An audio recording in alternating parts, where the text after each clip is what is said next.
Y vamos a comenzar la historia, y es la que leía la hermana Eva, Daniel, capítulo 1, ¿verdad? Todo el capítulo vamos a estarlo leyendo. Quiero que busquen sus Biblias, vamos a leerlo y vamos a sacar luego al final algunas conclusiones. Cuando lo tengan me dicen amén, ¿verdad? Daniel, capítulo 1, versículos del 1 en adelante. ¿Lo tienen, hermanos? Ok, dice la palabra: en el año tercero del reinado de Joacín, rey de Judá, vino Nabucodonosor, rey de Babilonia, a Jerusalén y la sitió. Y el Señor entregó en sus manos a Joacín, rey de Judá, y parte de los utensilios de la casa de Dios, y los trajo a tierra de Sinar, a la casa de su Dios, y colocó los utensilios en la casa del tesoro de su Dios. Joacín era hijo del rey Josías, ¿verdad? Ha leído la historia de Josías, un rey que comenzó a gobernar desde muy temprana edad, desde los 8 años, ¿verdad? Y cuando él murió, su hijo Joacás, ¿verdad?, fue el siguiente rey. Pero Joacás fue llevado preso a Egipto por el faraón, y el faraón puso como nuevo rey de Judá a su hermano, ¿verdad?, Eliaquín, a quien le cambió el nombre y le puso Joacín, ¿verdad? Así que Joacín fue hijo de Josías, hermano de Joacás, el primer rey, ¿verdad?, de su familia. Y dice en Segunda de Crónicas, capítulo 36, versículos 5 y 7, dice que cuando comenzó a reinar Joacín, era de 25 años y reinó 11 años en Jerusalén. Pero escucha esto, dice: e hizo lo malo ante los ojos de Jehová su Dios, y subió contra él Nabucodonosor, rey de Babilonia, y lo llevó a Babilonia atado con cadenas. También llevó Nabucodonosor a Babilonia de los utensilios de la casa de Jehová, y los puso en su templo en Babilonia. Y eso es lo que está diciendo Daniel capítulo 1, ¿verdad? Que los primeros 2 versículos está relatando que en el año tercero de Joacín, Nabucodonosor llegó a Jerusalén, la sitió, se lo llevó preso al rey, y también llevó parte de los utensilios de la casa del Señor. Luego dice, y el rey dijo a Aspenaz, jefe de sus eunucos, que trajese de los hijos de Israel, del linaje real de los príncipes, muchachos en quienes no hubiese tacha alguna, de buen parecer, enseñados en toda sabiduría, sabios en ciencia y de buen entendimiento, e idóneos para estar en el palacio del rey, y que les enseñase las letras y la lengua de los caldeos.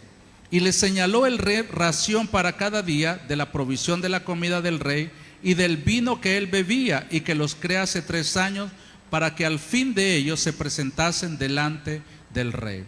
El rey le da, ¿verdad?, cuando lleva a estos personas de Judá, los lleva a Babilonia, él da una orden y dice que escojan de los hijos de Israel, de los que llevan cautivos, jóvenes, y da algunas características. Dice que deben ser muchachos de buen parecer, enseñados en toda sabiduría, deben ser sabios en ciencia, de buen entendimiento, o sea, jóvenes inteligentes, capaces de aprender lo que él quería enseñarles, e idóneos, o sea, personas que estuvieran capacitadas para estar delante del rey. Ahora, es interesante porque Isaías había profetizado que jóvenes de la familia real serían siervos del rey de Babilonia en un futuro. Eso lo encontramos en el segundo libro de Reyes, en el capítulo 20, versículos 16 al 18. Dice la palabra: entonces Isaías dijo a Ezequías: oye palabra de Jehová. He aquí vienen días en que todo lo que está en tu casa y todo lo que tus padres han atesorado hasta hoy será llevado a Babilonia sin nada, dijo Jehová. Y de tus hijos que saldrán de ti, que habrás engendrado, tomarán y serán eunucos en el palacio del rey de Babilonia. El contexto de esta parte es que el rey Ezequías había enfermado. ¿Han leído la historia? que Dios le dijo: ordena tu casa porque vas a morir y no vas a vivir. Y el rey comenzó a llorar y se puso a orar y le dijo al Señor que le diera más años de vida, y Dios le da 15 años más de vida. Y cuando él se sana de su enfermedad, él recibe una comitiva del rey de Babilonia, que en ese tiempo Babilonia era un reino muy pequeño. No tenía gran ejército o gran influencia económica o política, era un reino pequeño. Y este rey de Babilonia manda a esa comitiva a Judá para, ¿verdad?, como una forma de alegrarse por la salud del rey Ezequías, quien estuvo a punto de morir, pero que Dios lo había sanado. Ahora, Ezequías en algún momento se llena de orgullo, ¿verdad?, y de jactancia, y comienza a enseñarle todo lo que él tenía a los enviados del rey de Babilonia. Y llega el profeta Isaías y le dice: ¿qué le enseñaste? ¿Quiénes eran estas personas? Y él les dice: eran enviados del rey de Babilonia. ¿Y qué les enseñaste? Y él les dice: les enseñé todo lo que yo tenía, todo lo que había en mi casa, en el palacio, en el templo. Todos ellos lo vieron. Y entonces él les dice: un día todo lo que tú has atesorado, todo lo que tus padres han atesorado, irá a quedar en Babilonia, y aún de tus hijos se tomarán por siervos y siervas del rey de Babilonia.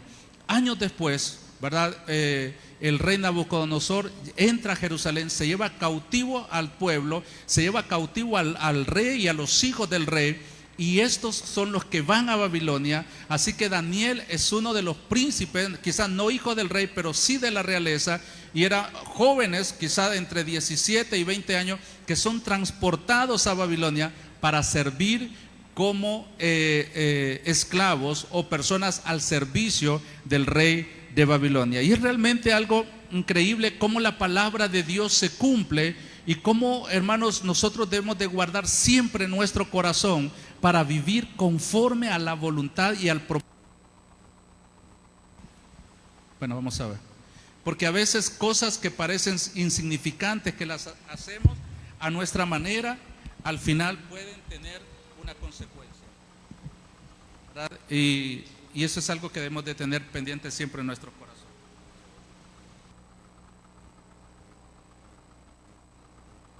Ese micrófono. Amén. Después dice: entre estos estaban Daniel, Ananías, Misael y Azarías de los hijos de Judá. A estos el jefe de los eunucos puso nombre. Puso a Daniel Belsasar, a Ananías Sadrat, a Misael Mesac y a Azarías Abednego. Ahora, en esta primera deportación, porque hubieron alrededor de 3 deportaciones, iba Daniel y sus amigos, ¿verdad? Y a quienes el jefe de los eunucos cambia el nombre, ¿verdad? Y ya escuchamos los nombres que les pusieron. Y hubo alrededor de 3 deportaciones.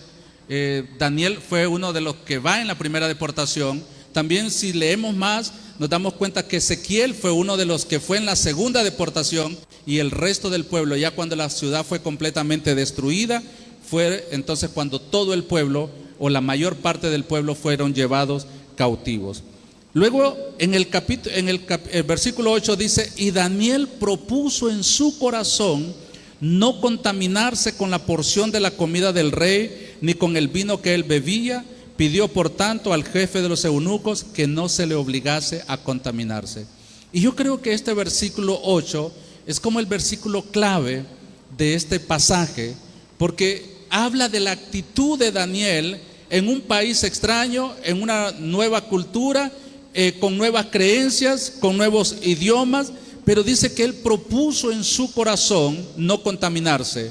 En Israel habían alimentos que ellos podían comer, y habían otros alimentos que dice Levítico que eran alimentos impuros, ¿verdad?, y que ellos no podían comer, y da una lista de esos alimentos. Además, habían alimentos que aunque ellos pudieran comerlos, antes habían sido ofrecidos a un dios, así que el haberlos ofrecido a dioses extraños los convertía también en alimentos impuros. Así que Daniel, dice el versículo 9, y puso Dios a Daniel en gracia y en buena voluntad con el jefe de los eunucos. Y dice: y dijo el jefe de los eunucos a Daniel: temo a mi señor el rey, que señaló vuestra comida y vuestra bebida, porque luego que él vea vuestros rostros más pálidos que los de los muchachos que son semejantes a vosotros, condenaréis para con el rey mi cabeza. Entonces dijo Daniel a Melzar, que estaba puesto por el jefe de los eunucos sobre Daniel, Ananías, Misael y Azarías. Él le dijo: te ruego que hagas la prueba con tus siervos por 10 días y nos des legumbres a comer y agua a beber, ¿verdad? Cuando el jefe de los eunucos, ¿verdad?, tenía temor de cambiarles el menú que el rey les había asignado, Daniel con mucha sabiduría le dice: bueno, haz una prueba, denos a comer legumbres y agua, y luego compara nuestros rostros, ¿verdad?, para ver, ¿verdad?, si está funcionando. Y dice que el versículo 13: compara nuestros rostros con los rostros de los muchachos que comen de la ración de la comida del rey, y haz después con tus siervos según veas. Consintió pues con ellos en esto y probó con ellos 10 días. Y al cabo de los 10 días pareció el rostro de ellos mejor y más robusto que el de los otros muchachos que comían de la porción de la comida del rey. Y yo creo que no era tanto el tipo de alimentos que comían que los hacía ver mejores, sino la obediencia y el deseo de agradar a Dios en todo lugar y en toda situación en la que ellos se encontraban. Y luego dice: así pues, Melzar se llevaba la porción de comida de ellos y el vino que habían de beber, y les daba legumbres, ¿verdad? Y lo interesante de esta parte es la actitud de Daniel de no contaminarse, pero también cómo su decisión de serle fiel a Dios y de mantener su fe, sus creencias, influye en la vida de sus compañeros. Luego el versículo 17 en adelante dice: a estos 4 muchachos, o sea, a Daniel, Ananías, Misael y Azarías, Dios les dio conocimiento e inteligencia en todas las letras y ciencias, y Daniel tuvo entendimiento en toda visión y sueños. Pasados pues los días, al fin de los cuales había dicho el rey que los trajesen, el jefe de los eunucos los trajo delante de Nabucodonosor, y el rey habló con ellos, y no fueron hallados entre todos ellos otros como Daniel, Ananías, Misael y Azarías. Así pues estuvieron delante del rey. En todo asunto de sabiduría e inteligencia que el rey les consultó, escuchen esto, los halló 10 veces mejores que todos los magos y astrólogos que habían en todo su reino. Y continuó Daniel hasta el año 1 del rey Ciro. Y esta parte nos muestra, hermano, cómo la fidelidad a Dios es la que da la sabiduría, permite la llenura del Espíritu Santo y nos hace permanecer, y permanecer bien aún en los peores escenarios de la vida. Así que vamos a sacar algunas lecciones para nuestra vida espiritual, ¿verdad? Porque uno puede decir: bueno, hermano, pero esa era la vida de estos jóvenes hace muchos años. Pero recuerde que la Biblia dice que las cosas que antes se escribieron para nuestra enseñanza, se escribieron. Fue Dios pensando en usted y pensando en mí, que permitió que en la vida de estas personas sucedieran estas cosas, para que hoy nosotros tuviéramos lecciones de vida que nos ayuden a ser mejores personas, mejores cristianos, mejores en todo. Y yo sé que hay muchas lecciones que usted pudiera sacar, y usted puede estudiar este capítulo y sacar lecciones que van a ser de mucha bendición y muy importantes para usted. Sin embargo, yo voy a sacar, algunas de ellas, y en lo primero es ver la hostilidad del mundo en que vivimos. Porque Babilonia era una cultura muy diferente a la cultura de Israel. No era un país solamente, era un imperio compuesto de una gran cantidad de países que estaban unidos bajo el gobierno de este hombre llamado Nabucodonosor. Era un lugar donde se adoraba y se servían a otros dioses ajenos a lo que Daniel había visto.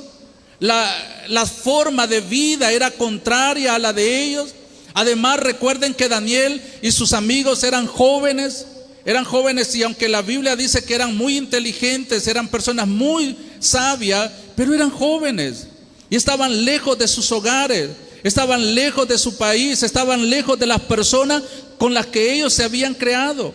Y es que no podemos negar, hermanos, que también nosotros vivimos en un mundo hostil, en un mundo opuesto a nuestras creencias, a nuestros valores, a nuestros principios y fe.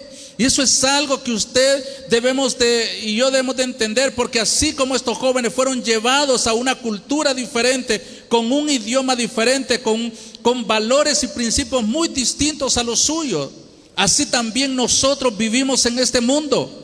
Y aunque quizás no hayamos salido de nuestro país, pero sí hemos salido del mundo, hermano. Amén. No hemos salido de nuestro país a vivir como otras personas fuera de otro país, pero sí hemos salido del mundo para vivir una vida que agrade a Dios. El mundo, hermano, muestra su hostilidad, su oposición de manera sutil, pero efectiva. A veces ni siquiera nos damos cuenta cómo el mundo nos comienza a atraer y cómo el mundo comienza a seducirnos, porque el mundo quiere que aceptemos sus ideas, que pongamos en práctica sus valores y que nos comportemos complacientes con sus conductas. Por eso el apóstol Juan escribía ahí en su primera carta, en primera de Juan capítulo 2 versículo 15 al 17, decía el apóstol Juan a la iglesia, porque la carta era para la congregación desde ese momento, y les decía: no améis al mundo ni las cosas que están en el mundo. No améis al mundo ni las cosas que están en el mundo. Y escuche esto: si alguno ama al mundo, el amor del Padre no está en él. ¿Por qué Juan decía esto? Porque el mundo es contrario a nosotros. No me refiero a esta persona o aquella, no, me refiero al sistema que gobierna a este mundo. Y sigue diciendo el apóstol Juan: porque todo lo que hay en el mundo, los deseos de la carne, los deseos de los ojos y la vanagloria de la vida, no proviene del Padre, sino del mundo. Y el mundo pasa y sus deseos, pero el que hace la voluntad de Dios permanece para siempre. Y básicamente lo que la palabra de Dios nos dice es que la cultura del reino, la cultura en la que nosotros hemos sido formados y en la que vivimos, es contraria a la cultura del mundo. El mundo se comporta de manera diferente porque no tiene la palabra de Dios ni al Espíritu Santo morando en sus corazones.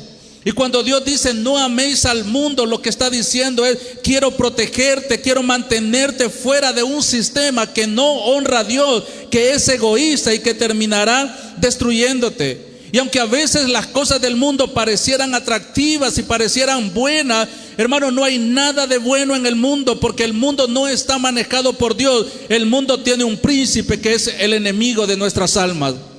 Y así que todo lo que hay en el mundo, hermano, debemos de verlo siempre con mucho cuidado. Vea la conducta de las personas en el mundo. Ellos buscan cosas pasajeras. Están interesados en satisfacer sus sentidos, sus apetitos, los deseos de la carne. Uno se sorprende cómo el mundo busca complacer sus deseos a toda costa. Ven algo, lo desean y lo quieren tener a cualquier costo. Uno se sorprende ver cómo la gente daña a otros por obtener lo que ellos quieren. Cómo las personas están dañando a otras personas por satisfacer sus necesidades. Uno ve cómo la droga mata y destruye a otras personas, pero hay gente que negocia con eso a costa de la vida de los demás, porque quieren tener dinero, quieren tener poder, quieren tener posesiones. Uno ve cómo niños pequeños son raptados y llevados a otros lugares lejos de sus padres para prostitución, porque eso genera grandes ganancias. Y así mismo uno ve cómo la gente se levanta quizás muy de mañana, más temprano que nosotros, para ir, para matar, para robar, para hacer cosas incorrectas, porque ese es su estilo de vida y no hay temor de Dios en ellos. El mundo pasa y sus cosas. La vanagloria de la vida es querer solo las cosas de este mundo. Pero el mundo pasa, dice la palabra. El mundo es transitorio. Las cosas de este mundo no durarán para siempre, porque pasan. Sus deseos también. Hoy las personas hacen hasta lo imposible por lograr esto o aquello. Hacen cualquier cosa por tener dinero, fama y poder. Pero todo eso, hermano, es temporal. Solo el que hace la voluntad de Dios, dijo Juan, es el que permanece para siempre. Babilonia era una cultura hostil, para Daniel y para sus amigos. Todas sus creencias, su fe serían desafiadas en aquella sociedad pagana, liberalizada y llena de un sinnúmero de cosas superficiales y malas. Pero ahí, a ese lugar, fue llevado Daniel y sus amigos. Ahora yo quiero decirle, a veces Dios permite que lleguemos a lugares y a situaciones y a momentos y a la vida y nos rodea de personas, hermano, para que allí nosotros mostremos la realidad de Dios en nuestras vidas. Y yo sé que no va a ser fácil, y quizás hoy muchos podamos decir que este es el tiempo en el que es más difícil ser cristiano que en todos los otros tiempos anteriores, porque la tecnología nos está ¿verdad?, bombardeando de ideas, de cosas, de hermanos, de creencias, de actitudes de las personas, y la estamos viendo, ¿verdad? No necesitamos viajar, ir a algún lado para darnos cuenta de cómo el mundo vive, ¿verdad? Y estamos importando ideas, ¿verdad?, conductas y cosas, maneras de hablar y de tratarnos de otros lados, porque hoy el mundo está tan conectado, pero verdad, es lo malo lo que se lleva de un lugar a otro. Sin embargo, hermanos, nosotros seguimos teniendo el mismo Dios, la misma palabra. La palabra de Dios no cambia. La palabra de Dios sigue teniendo el mismo poder para cambiar y transformar vidas. Y cuando una persona hoy en este tiempo le entrega su vida al Señor Jesucristo y hace de Él su Señor y Salvador, la Biblia dice que el Espíritu Santo viene a morar en el corazón de esa persona. Y el Espíritu Santo es Dios, y Dios es el mismo ayer, hoy y por los siglos. Él no cambia, su poder es el mismo a través de las generaciones. Y por muy malo que sea este mundo, y por muy mala que sea esta sociedad, hermano, el poder de Dios es aún mayor para darnos victoria y bendición en medio de cualquier situación y cualquier circunstancia. Ahora, no solamente es que vivimos en un mundo hostil, hermano. No solamente es que vivimos en un mundo que piensa diferente a nosotros. Isaías 5 dice que a lo bueno le llaman malo, que a lo malo le llaman bueno, que tienen lo dulce por amargo y lo amargo por dulce. Y eso es una realidad hoy, hermano. Cuando usted no acepta las ideas del mundo, cuando usted no acepta su forma de vida, sus estilos de vida, el mundo comienza a decir que es usted el que está equivocado, aunque usted esté en lo correcto, tanto bíblicamente como espiritualmente, como dentro de la lógica. Usted está actuando bien, pero para la gente usted, ¿verdad?, es alguien anticuado, fanático, que está actuando mal, porque esa es la cultura del mundo, una cultura contraria a los valores establecidos por la palabra de Dios. Ahora, el problema no es solamente que alguien crea esto o aquello, que viva de esta manera, de una manera desordenada, de una manera alejada de Dios, sin temor de Dios, porque la gente puede decidir vivir como quiera. Total, al final las consecuencias de su vida, ¿verdad?, serán entre él y Dios cuando sean desechados por Dios. Y uno no puede hacer nada, uno puede predicar la palabra, uno debe llevar el mensaje de salvación, pero al final es Dios tocando el corazón de las personas. Y es la persona decidiendo si recibe la gracia de Dios o no. Pero el problema no es ese, hermano. El problema es que la cultura que nos rodea quiere absorbernos a nosotros. Porque Satanás no se alegra simplemente con que este grupo de personas viva de la manera que él quiere. No, él quiere que los demás que vivimos de la manera de Dios también nos comencemos a actuar como los que lo siguen a él. Y es ahí donde el problema surge, porque una cosa es que la gente viva lejos de Dios, y otra cosa es que ellos quieran que nosotros también nos alejemos de Dios para seguir su forma de vida. Y ese es el problema.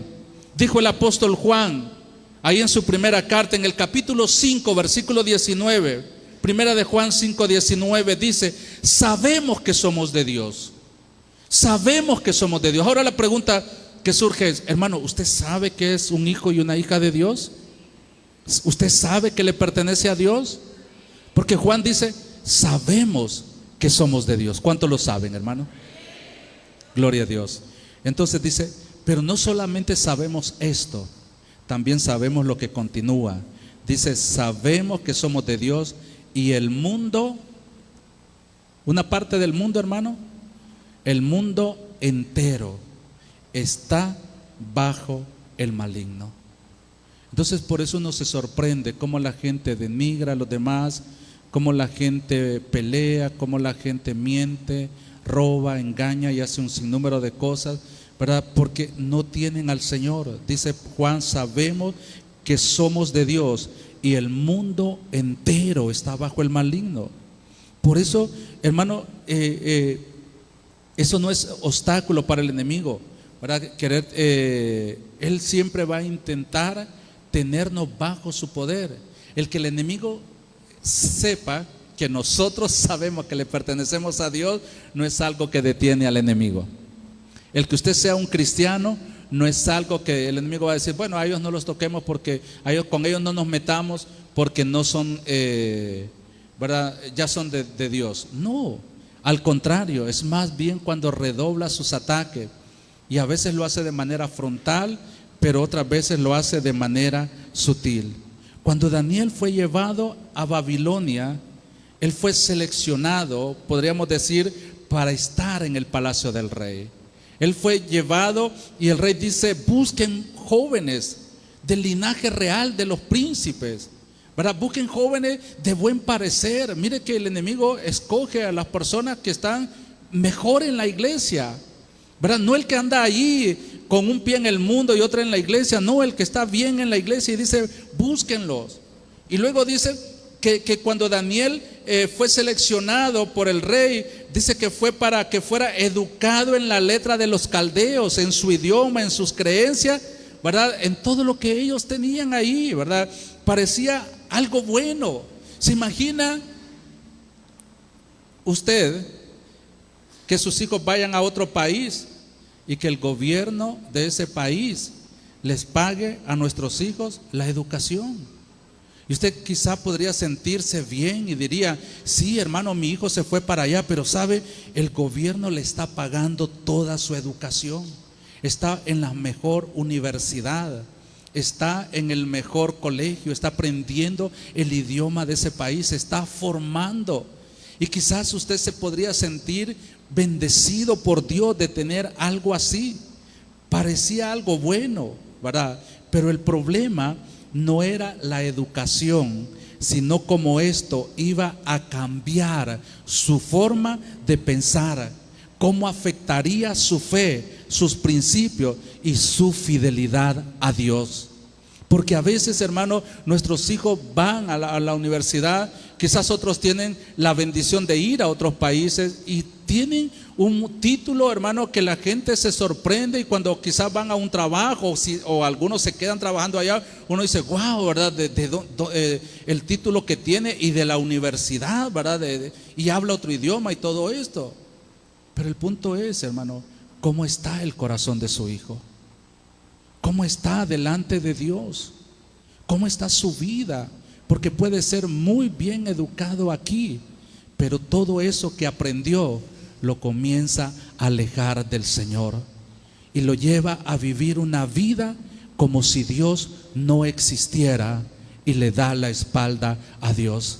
Y lo que pensamos podría ser una bendición termina alejando a nuestros hijos de la presencia del Señor. Y yo quiero decir, hermano, no hay cosa más importante que nuestros hijos tengan que un corazón arrepentido y que busquen del Señor cada día. Los títulos, hermanos, quedan sobrando, porque estas cosas se van a quedar aquí. Pero, hermanos, lo que permanece para siempre es lo que tenemos en el Señor. Sí, preocupémonos porque nuestros hijos se eduquen, preocupémonos porque nuestros hijos vayan a la universidad y tengan un título, preocupémonos por todas esas cosas, pero recordémosles siempre que Dios es lo más importante, que Dios debe estar por encima de todo. Qué hermoso, hermano, es cuando su hijo le lleva un título de la universidad, quizá cuando viene del exterior y le trae un título y habla otro idioma, pero usted ve en ese hijo la presencia del Señor. Porque no se trata de, hermanos, de tener esto o aquello, no, se trata de que lo que yo tengo en la vida, de lo que Dios me permite lograr, no me termine apartando del Señor. Eso es, porque lo más importante es que Dios esté en el corazón. Recuerdo que leía la historia de un misionero en la India. Hace 2 siglos, la India era un país que pertenecía al Reino Unido. Así que la reina la reina Victoria del Reino Unido era la emperatriz de la India. Y había un misionero famoso, un hombre de Dios, y él tenía un hijo. Y este hijo servía junto con él en aquel lugar. Y un amigo le escribió y le decía: ¿cómo estás en la obra? ¿Cómo está tu familia? Y este hombre le escribía a su amigo, y este misionero le escribía a su amigo y le decía: no sabes lo alegre que estoy. No solamente estoy sirviendo yo al Rey de Reyes, sino que también mi hijo lo está haciendo juntamente conmigo. Es el mayor éxito que yo he tenido como padre.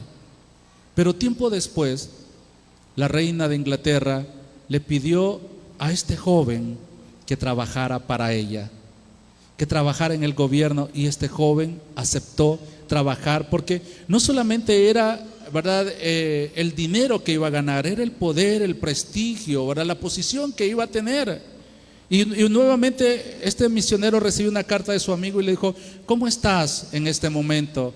Y él dijo: estoy alegre porque estoy sirviendo al Señor, pero me siento triste porque mi hijo se rebajó de servir al Rey de Reyes a servir a un rey terrenal.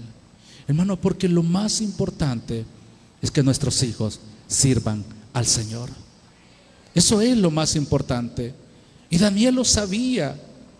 Y aunque aquello parecía bueno, al final, si algo nos aparta de Dios, debe ser algo que debemos rechazar. Ya sea una beca de estudios, un trabajo, un viaje, una oportunidad de negocios. Porque cuando usted reciba una oferta, siempre pregúntese si esto viene de Dios o no. Si viene de Dios, hermano, lo va a acercar más a Dios, pero si no, usted va a terminar alejado de Él. Y es mejor no tener nada y estar cerca de Dios que tenerlo todo y alejarnos de Él. Recuerda la parábola de aquel hombre: ¿de qué sirve al hombre que tenga todos los bienes de este mundo si perdiere su alma? ¿Verdad? Eso es lo que la palabra de Dios enseña. Hay cosas que nos ofrecen y que vienen condicionadas, y a veces esas condiciones no podemos aceptarlas. Romanos 12:2 dice: no os conforméis a este siglo, sino transformaos por medio de la renovación de vuestro entendimiento, para que comprobéis cuál sea la buena voluntad de Dios, agradable y perfecta.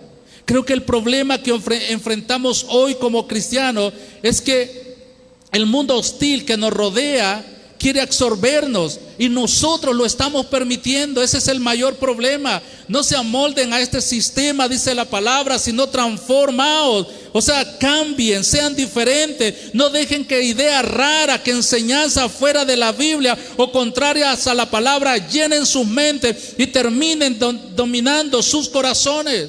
Estudiar para luego cuestionar a Dios, cuestionar nuestra fe, y por otro lado aceptar las cosas que la misma lógica y la palabra de Dios condena, no es lo que queremos, hermano. No es lo que queremos.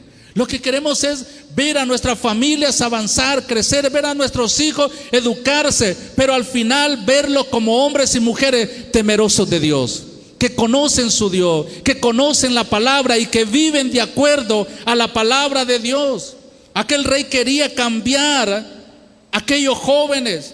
Él les dijo: tienen que preparar a estos jóvenes por 3 años, les van a enseñar la letra y la lengua de los caldeos, van a ser educados por 3 años. Aún la comida que ellos comían iba a ser diferente, porque se estaban metiendo en todo, querían borrar del corazón de estos jóvenes todo su pasado. El problema es que el pasado de estos jóvenes no es como muchas veces pensamos era malo. No, el pasado de estos jóvenes había sido un pasado de temor de Dios, de presencia de Dios, de palabra de Dios, de hogares donde Dios era reverenciado, donde el temor de Dios estaba presente, y ellos habían sido criados así, porque de otra manera Daniel no hubiera sido el tipo de jóvenes que era si él no hubiera tenido padres, y aunque estaban en la realeza eran gente llena de Dios. Quizá otros habían fallado, pero pienso que los padres de Daniel habían hecho un buen trabajo con su hijo. Hermanos, y cuando Daniel llegó a aquel lugar extraño, él tuvo que tomar una decisión: dejarse influenciar por aquella cultura o mantener su fe y sus creencias a pesar de lo que ahí estaba viviendo. Aquel rey quería cambiar su idioma, su forma de hablar, su forma de alimentarse, y aún los nombres de ellos fueron cambiados. Daniel ya no se conoció más como Daniel, ahora era Belsasar, y la palabra Belsasar es favorecido por el dios Bel. ¿Se imagina? Después de que era Dios es mi juez, refiriéndose a Jehová, porque Daniel significa eso, Dios es mi juez. Ahora su nombre era favorecido por un Dios extraño, ¿verdad? Por uno que no era Dios, que ellos no conocían. Pero esa era la orden del rey, porque el mundo, hermano, quiere cambiarnos nuestra manera de pensar, quiere que aceptemos sus ideas, quiere que estemos de acuerdo con lo que ellos hacen. Hermano, por muy ilógico, por muy inmoral que sea, hermano, el mundo quiere que nosotros aceptemos sus ideas. Y a veces, hermanos, estamos tan acostumbrados a ver las cosas que el mundo hace que creemos que son correctas, pero no lo son, hermano, no lo son. Nosotros necesitamos ver como correcto lo que la palabra de Dios nos enseña. Eso es. Entonces, la otra cosa es la necesidad que hay en el pueblo de Dios de tener determinación, hermano. La necesidad que hay en usted y que hay en mí, hermano, de tener determinación. Mire, hermano, vivimos hoy en una cultura de odio, de enojo, de ira. La gente se levanta, como dice Proverbios, madrugan a hacer el mal. Gente ¿verdad?, que engaña, que roba. Gente que vive, ¿verdad?, de una forma desordenada. De su corazón, ¿verdad?, salen malas palabras, malos deseos, venganza, resentimiento y tantas cosas que a veces uno se sorprende cómo actúa la gente que no tiene a Dios. Y todo eso nosotros lo estamos viviendo a diario. Así que cuando nosotros comparamos a Daniel y su cultura, que hace 2500 años o un poco más, y lo comparamos con hoy, nos damos cuenta que los mismos desafíos que Daniel tenía somos los que hoy nosotros tenemos también. Que las cosas no han cambiado, que el mundo quiere seguirse metiendo en nuestras vidas y en nuestros corazones. Entonces surge la necesidad de que el pueblo de Dios sea un pueblo determinado a vivir su fe y a mantenerse fiel a Dios sin importar lo que esté sucediendo a nuestro alrededor. Daniel 1, 8 y 9 dice, y eso es algo que usted debe subrayar en su Biblia: y Daniel propuso en su corazón no contaminarse. ¿Escuchó esto, hermano? Porque es algo que debe estar en el corazón de nuestros hijos, en el corazón nuestro, en el corazón de todos los de nuestra casa, hermanos. Y Daniel propuso en su corazón no contaminarse. Mire que Daniel no propuso escaparse de Babilonia.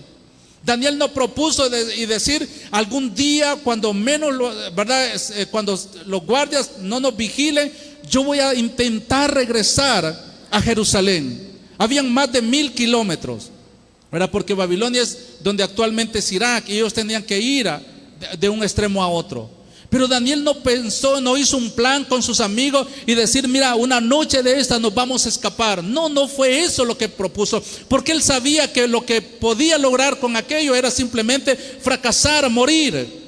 Pero hay algo que sí podía hacer, aún en medio de esa cultura, era proponer en su corazón no contaminarse. Y eso es lo que cada cristiano, eso es lo que cada joven, cada niño debe de hacer. Eso es lo que nosotros como padres, ante la amenaza de la enseñanza, ¿verdad?, que nos da pública, la enseñanza pública, que amenazan con enseñar esto y aquellas ideas contrarias a los principios y valores, ¿verdad?, judeocristianos en los cuales nosotros hemos sido formados. Entonces nosotros debemos proponernos en nuestro corazón, instruir a nuestros hijos y enseñarles a nuestros hijos que se propongan en su corazón mantenerse fieles a Dios, fieles a su palabra, y no contaminarse con las cosas que el mundo les está ofreciendo. Eso es lo que tenemos que hacer. Ser cuidadosos. Dice Daniel, propuso en su corazón no contaminarse con la porción de la comida del rey, ni con el vino que él bebía. Dice, pidió por tanto al jefe de los eunucos que no se le obligase a contaminarse. Y sabe una cosa, cuando en el corazón de una persona hay determinación de serle fiel a Dios, la gracia de Dios estará sobre esa persona para que logre lo que se ha propuesto en su corazón.